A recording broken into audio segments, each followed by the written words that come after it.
కూటమి ప్రభుత్వం వచ్చి 1 ఇయర్ అవుతుంది. ఎలా అనిపించింది ఏపీ పాలిటిక్స్? అదే బ్రో కొంచెం డిసప్పాయింట్ అయ్యాను. సో మనకి చేస్తానన్న పథకాలన్నీ వదలలేదు. ఒకటో ఏదో కొరవ వదిలారు. సో ఇప్పుడు 1 ఇయర్ అవుతుంది ఈ రోజుతో కరెక్ట్గా. ఈరోజు ఏదో అమ్మఒడి పథకం వదిలారంట. సో అది కాకుండా ఏదైనా 50 ఇయర్స్ దాటిన వాళ్ళకి ఒక 20,000 అలా వస్తాయి కదా, ఆ జగన్ గారు వదిలేరు. అదే ఈరోజు వదిలి ఉంటే బాగుండేది అనిపిస్తుంది నాకైతే. ప్రతి సంవత్సరం అక్టోబర్లో ఆ 20,000 పడేవి. సో ఒక ఇయర్ వేస్ట్ అయిపోయిందేమో నేను అనుకుంటున్నా. అలాంటి పథకాలు ఏమైనా పెద్ద పెద్ద డిగ్రీ అయిపోయిన వాళ్ళకి 3,000 ఇస్తాను, అలాంటి పథకాలన్నీ వదిలి ఉంటే బాగుండేది అనిపిస్తుంది. ఓకే. ఇప్పుడు అంటే ఉపాధి కావాలా, డబ్బులు కావాలా బ్యాంకులు అంటే ఏం చెప్తాను? అదే బ్రో పథకాలు ఇస్తేనే బాగుంటాయి. అది బ్యాంకుల్లో పడేవి ఇవన్నీ కాకుండా ఏదో ముసలోళ్ళకి పనికొచ్చే పనులు అని ఉంటే బెటర్ అనిపిస్తుంది. ఎందుకంటే వాళ్ళే ఎక్కువ ఓట్లు వేసేది. చిన్నపిల్లలకి ఏమవుతాయి ఓట్లు చెప్పండి. అది నువ్వు చూసినంత వరకు అంటే ముసలి వాళ్ళకి కానీ పెన్షన్ రావట్లేదని ఎక్కడైనా? నేను అనుకున్నాను జగన్ గారు ఏం చేయట్లేదులే, టీడీపీకి ఓటేద్దామని ఓటేసాను. సో ఇప్పుడు ఎందుకు వేసానా అని బాధపడుతున్నా. అంటే 1 ఇయర్లో అంటే డబ్బులు లేవని చెప్పారు. ఉన్నంత వరకు ఈ రోజు అయితే అమ్మఒడి, ప్రతి నెల అయితే పెన్షను, రేషను, ఆరోగ్యశ్రీ కూడా ఉంది. గ్యాస్ ఒక స్తంభం ఇచ్చారంట, ఇప్పుడు 2, 3 ఇవ్వాలి, అవి ఇవ్వలేదు. అంటే 2, 3 తప్పుల వల్ల మొత్తం ఇంకా పాలనే వేస్ట్ అనే వాళ్ళకి నువ్వేం చెప్తావు? పాలన వేస్ట్ అని కాదు కానీ ఒక 3 monthsకి ఒకసారి అయినా వదిలింటే బాగుండేది. వీళ్ళు 9 monthsకి ఒకసారి 8 monthsకి అలా వదిలేరు. కొంచెం డిసప్పాయింట్ అయింది. దాని మీద కొంచెం డిసప్పాయింట్ అంతే, ఇంకేమి లేదు. అదే నాకు ఏం చేయలేదా అని అనిపించింది, ఏం చేయలేదా అన్నట్టు ఉంది. సో కొంచెం జగన్ గారు ఉన్నప్పుడే కొంచెం పాస్ట్గా ఉంది ఆంధ్రప్రదేశ్ అనిపించింది కొంచెం. పవన్ కళ్యాణ్ గారు ఓకే, వీళ్ళిద్దరి మీద, లోకేష్ గారు చంద్రబాబు గారి మీద. పవన్ కళ్యాణ్ గారు కొంచెం అటు తిరిగి ఇటు తిరిగి కొంచెం ఏదో కష్టపడుతున్నాడు, ఏదో చేద్దామని. మరి చూద్దాం ఈ ఇయర్లో అయినా అన్నీ వదులుతారా లేకపోతే నెక్స్ట్ ఇయర్కి పోస్ట్ పోన్ చేసుకుంటారా అనేది అదొక్కటే మిగిలిపోయింది. ఒకవేళ అమరావతి క్యాపిటల్ కాకుండా ఈ వైజాగ్ అది ఏమన్నా చేస్తుంటే బెటర్, లేకపోతే అమరావతి బెటరా? మనకి ఏది చేసినా ఒకటేలే బ్రో. మనకి ఏమి దగ్గరలో ఉండేవి కాదు, అవి ఎక్కడో ఉండేవి. మనకి ఏది చేసినా ఒకటే, దాని మీద మనకి మధ్య ఆశలు ఏమైనా నమ్మకాలు. ఇప్పుడు పవన్ కళ్యాణ్ గారు ఓజీ కానీ హరిహర వీరమల్లి సినిమాలు వస్తున్నాయి. అంటే సినిమాలు చేస్తూ రాజకీయాల్లో ఉంటే బెటరా, లేకపోతే ఓన్లీ రాజకీయాల్లోనే ఉంటే బెటర్? అదే బ్రో కొంచెం ఈ పథకాలు అనేవి బాగుంటే నాకైతే రాజకీయ పరంగా నచ్చేవాళ్ళే. నాకు ఇప్పుడు రాజకీయ పరంగా ఇష్టం లేదు. అతను మూవీస్ చేయటమే బెటర్ అనిపిస్తుంది నాకు.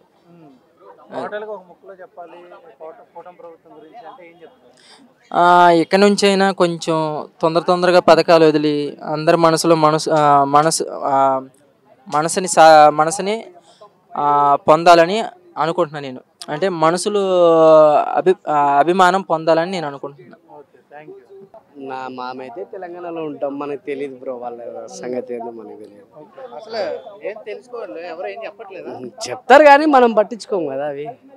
అట్లా తెలంగాణ నాది ఆంధ్రనే కానీ ఓటు ఇక్కడే ఉంది కదా. మనం ఇక్కడ కేసీఆర్, మన రేవంత్ రెడ్డి వాళ్ళు ఇక్కడే ఉన్నారు కాబట్టి మనం ఇక్కడ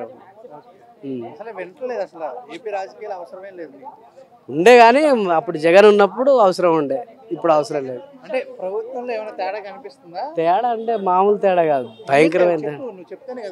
నాకు అన్ని చెప్పొద్దండి, మామూలుగా ఉండే మమ్మల్ని ట్రోల్ చేస్తారా అనే.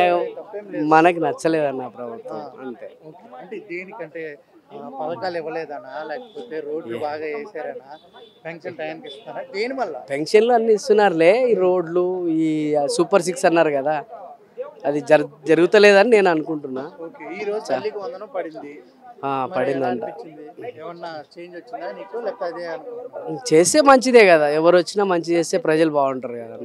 మరి ఆయన గురించి మనం మాట్లాడము. పర్వాలేదు, ఎవరికి తగ్గట్టు వాళ్ళు చేస్తూనే ఉంటారు అన్న. ఇప్పుడు సినిమాలు కూడా చేస్తున్నారు, డిప్యూటీ సీఎం. సినిమాలు చేస్తూ రాజకీయాల్లో ఉంటే బెటర్, రాజకీయంగానే ఉంటే సినిమాలు మానేయడం బెటర్? అది ఆయన డెసిషన్ ఎట్లుందో మనకు తెలియదు కదా. మీకు ఎలా అనిపిస్తుంది? రాజకీయము సినిమాలు రెండు చేస్తారు, ఇప్పుడు చాలా మంది చేస్తున్నారు. ఆయన ఏమన్నా ఇది కాదు కదా, ఆయన కూడా చేసుకోవచ్చు. జగన్ గారికి ప్రతిపక్ష హోదా లేకుండా 1 year అయిపోయింది, దాని గురించి ఏమంటారు? ఇవ్వకపోవడమే మంచిది అనుకుంటా. ఎందుకంటే అసెంబ్లీలో మైక్ ఇయ్యరు, ఏమి ఇయ్యరు, ఇంకే ఖాళీ కూర్చొని వాళ్ళు చెప్పేసి ఈయన వినాల్సి వస్తుంది. అందుకని ఇవ్వకపోవడమే మంచిగా అయింది అనిపించింది. మరి గెలిచిన 11 నియోజకవర్గాల్లో ఏం కావాలి ఏంటి అవన్నీ ఎలా అడగచ్చు? అది ఇక అడగడం ఇంక ఆయన, ఎందుకంటే ఆయనకి ఇలేదు ప్రతిపక్ష హోదా, నేను మాట్లాడదలుచుకోలే అన్నట్టు. ఇప్పుడు మొన్న పొదల్లో ఏదో జరిగింది కదా, అది పెద్ద, దానికి వచ్చిన పబ్లిక్తోనే తెలిసిపోతుంది కదా టాక్.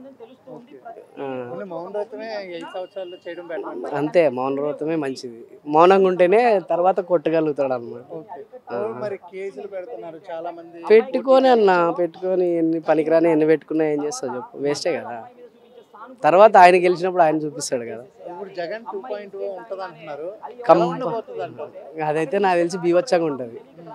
అది నేను చెప్పనుగా, ట్రైలర్ కన్నా బాగుంటుందా? అంతకీ డేంజర్ అయిపోతుంది. బాలకృష్ణ శూలమే తిప్పిండు కానీ జగన్ ఏం తిప్పుతాడో ఆయనకే తెలియదు.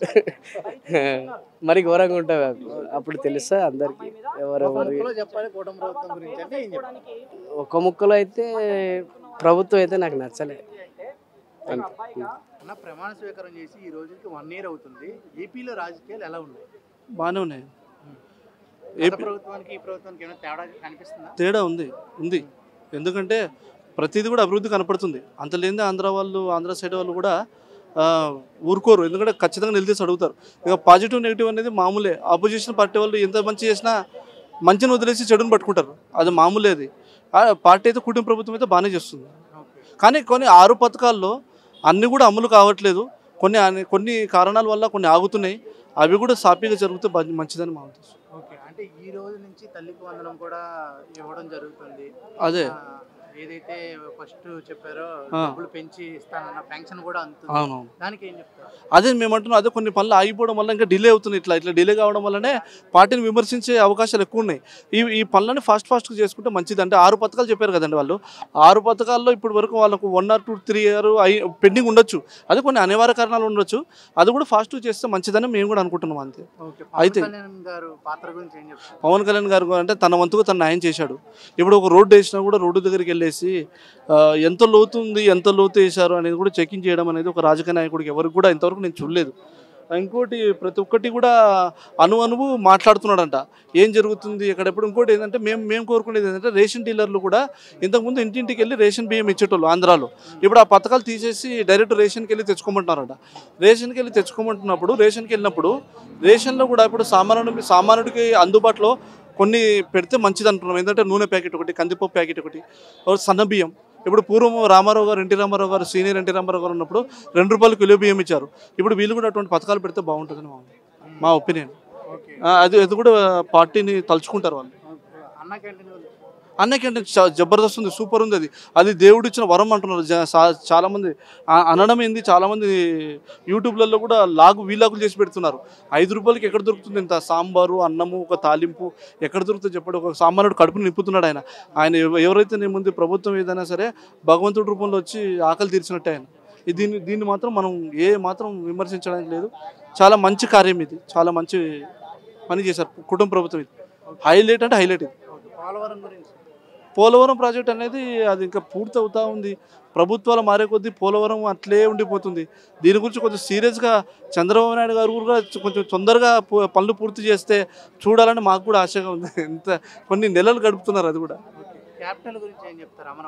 అమరావతిని మాత్రం చంద్రబాబు నాయుడు గారికి ఎక్కువ ఫోకస్ అమరావతి మీదే ఉంది. లేకపోతే మా ఇక్కడ సైడ్ కర్నూలులో కూడా ఇంతకుముందు హైకోర్టు పెడతాము, ఇంతకుముందు రాజధాని చేస్తామని అన్నారు. కానీ ఇప్పుడు ఆయన ఫోకస్ మొత్తం అమరావతి మీద ఉంది. అది క్లియర్గా అర్థమవుతుంది. ఆయన అమరావతిని డెవలప్మెంట్ చేసుకుంటాడు, అమరావతిని హైలైట్ చేసుకుంటాడు. అమరావతిలో కూడా ఆకాశానికి రేట్లు ఉన్నాయి ఇప్పుడు. కాబట్టి ఆయన ఇక్కడ సైడ్ రాడండి. క్యాపిటల్ అమరావతి నుంచి ఇంకా అట్లా పెంచుకుంటూ పోతాడు అంతే, ఇటు సైడ్ రాడు. ఇప్పుడు ఇప్పుడు పవన్ కళ్యాణ్ గారు ఓజీ అలాగే హరిహర వీరమల్లో సినిమాలు వస్తున్నాయి, ఎలా ఉండబోద్ది అంటారు? ఓజీ కంటే కూడా హరిహర వీరమల్లో బాగుంటుంది. ఎందుకంటే హరిహర వీరమలలో తన గెటప్ కానీ తన విన్యాసాలు కానీ తన ప్రయత్నాలు కానీ బాగున్నాయి కాబట్టి మేము అనుకుంటున్నాం, మా ఒపీనియన్ మా ఓటు అయితే హరిహర వీరమల్లో బాగుంటుంది. ఓకే, ఇప్పుడు ఆపోజిట్ ఉన్న ప్రతిపక్షంలో జగన్ గారు ప్రతిపక్ష హోదా లేకుండా 1 year ఉన్నారు, దానికి ఏం చెప్తారు? ప్రతిపక్ష హోదా లేకుండా 1 year 1 ఉన్నారు. year ఉన్నారు. అవును, అట్లా ఉండకూడదు.